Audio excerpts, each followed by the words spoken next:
This is the continuation of our WordPress blog setup project for the collectworldcoins.com WordPress blog example that we've been working on for the last couple of lessons. And in this video, we're going to be choosing a professional WordPress theme. We're going to be going in and configuring it, and I'm going to show you how easy that can be when you're using the right theme. Now, I cannot overemphasize the importance of using a professional theme versus a free theme. A free theme example is what you see already here on the screen, the WordPress default theme. There's nothing wrong with it. However, it just has only a certain limited functionality. And if you're going to take this seriously and you're going to build a blog that has any chance of really getting the kind of exposure that you want, getting the kind of search engine rankings that you want, you really need to be using a professional theme.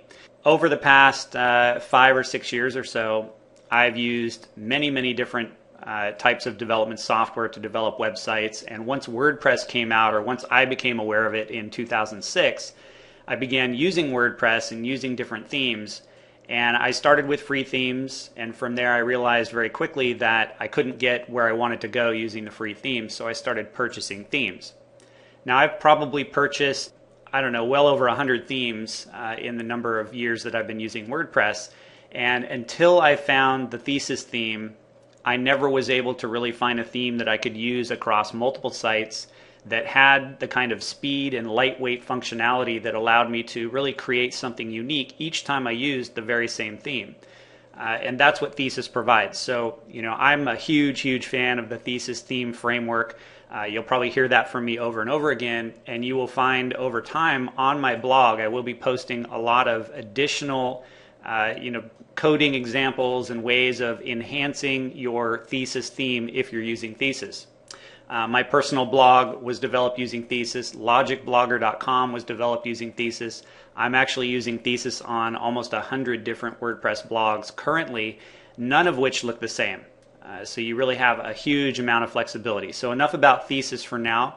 Let's move on to the important part of actually getting a theme installed and what that takes. So there's a couple of pieces of software that you're going to need to become intimately familiar with. Now, other blogging courses simply leave this stuff out, and they're not doing you any favors, because at some point you're going to have to learn this stuff. So 2 pieces of software. The good news is they're both free, and I'm going to go over those real quick for you so you know where to get them, how to install them, and how to use them.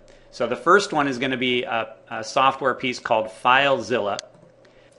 Now, FileZilla is an FTP client. And what that means is it's file transfer protocol. It allows you to upload and download directly from your hosted server account without having to log into your cPanel and use the somewhat quirky functionality that's in the file manager there. Go to filezilla-project.org. There'll be a link for that directly under this video. Download a copy of FileZilla. Go ahead and go through the installation program so you have that installed on your computer, and I'll be showing you how to use that here shortly. The other piece of software that you need to get is called JZip. Now, you probably heard of WinZip.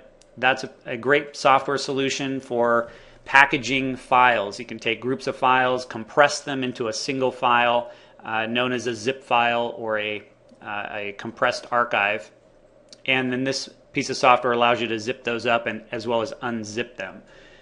So you're going to need this because a lot of software, when you're going back and forth and downloading things online, you're going to have to be able to compress and uncompress these kind of archives. So go to jzip.com. Again, a link directly below this video will get you there as well. Download this piece of software and install that. So the next step is to go ahead and purchase a copy of your Thesis theme framework if you haven't already done so. You'll find a link directly below this video where you can go ahead and click on that. It'll take you right to the DIY Themes website where you can check that out. There's a video on their main page that you can watch. See, right on the main page, there's this great video. I encourage you to watch that because it gives you a lot of the customization options, goes over a lot of detail about what can be done using Thesis. And then when you're ready, you just click on this orange button and you have a couple of different purchase options. Now you can purchase your copy of Thesis for as low as $87. Again, like I said, you will never need to purchase another theme again if you're using Thesis. It's a huge advantage, even though it might be very comparable to the same price that you're going to pay for other professional themes. such as Woo themes or any of the other professional, highly rated theme packages out there, this one allows you to have so much customization that you just simply don't need to buy another one ever. So again, I can't overemphasize how much I like this theme, but you can choose to use whichever theme you want. So if you want to use a free theme and you want to risk it, go right ahead. If you want to use another professional theme, like maybe one from Woo Themes that is already set up and maybe has a little bit less customization that you have to do, that's okay too. I have also provided a link below for that, so you can kind of compare those and see which you like the best. Now, if you choose to go with another theme other than Thesis, you can go ahead and skip the rest of this video and continue on to the next one, because the rest of this video is going to be going over installing the Thesis theme framework and going over some basic customization options to get your blog set up immediately. So I'm going to go ahead and assume that you have all the software downloaded and installed and you've got your theme zip file sitting on your hard drive.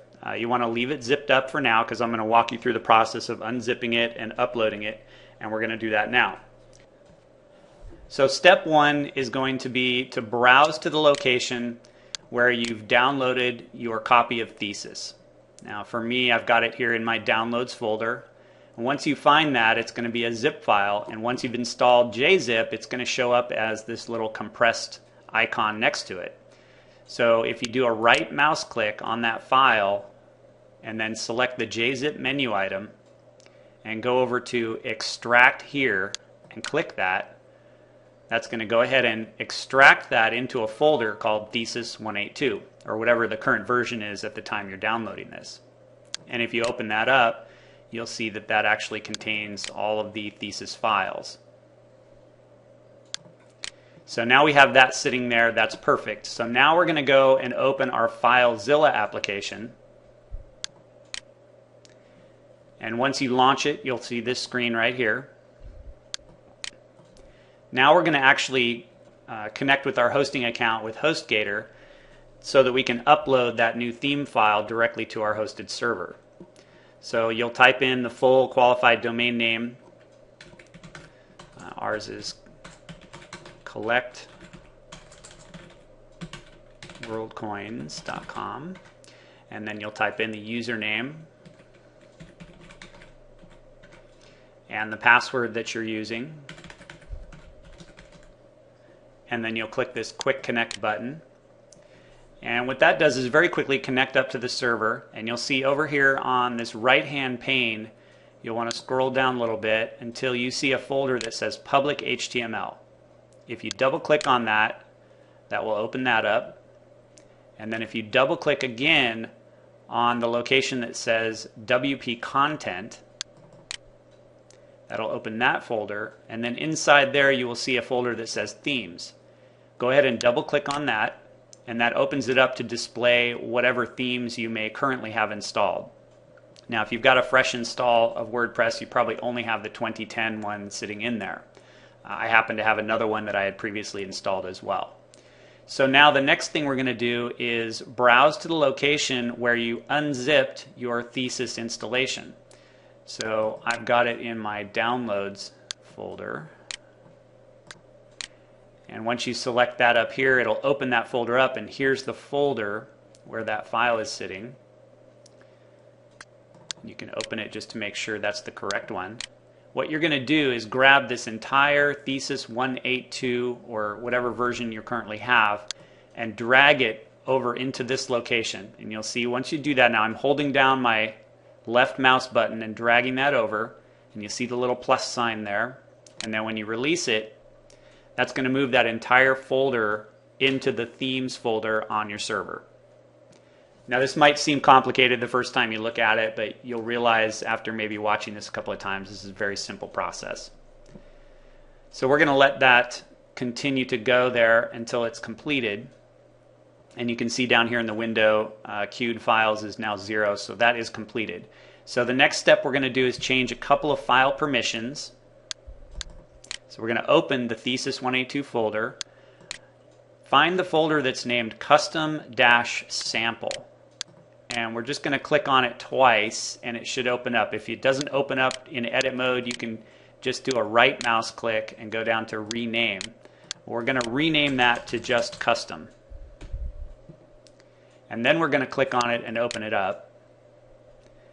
And we're going to go down to the file that says layout.css.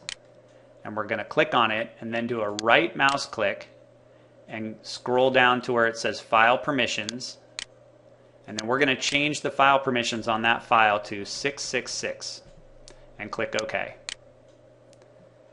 And then one more step is we're going to click on the cache folder, do a right mouse click, and again go down to File Permissions